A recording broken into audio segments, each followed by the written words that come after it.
po sa Sparkle World Tour. Nung una, we went to Canada as well. We went to Tokyo last year. And then this time, Canada ulit. So, nakakatuwa kasi, I mean, tayo mga Pilipino, syempre, gusto natin na makilala yung mga kapuso po natin na nasa abroad.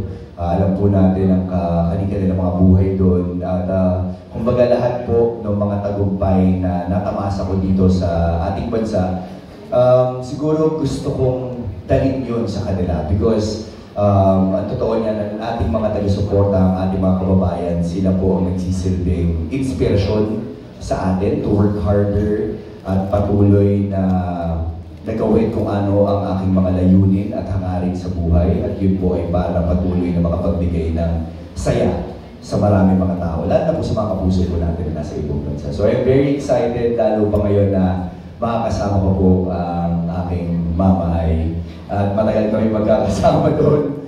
At syempre, kaming lahat napupunta po doon sa Canada. Sobrang nakaka-excite.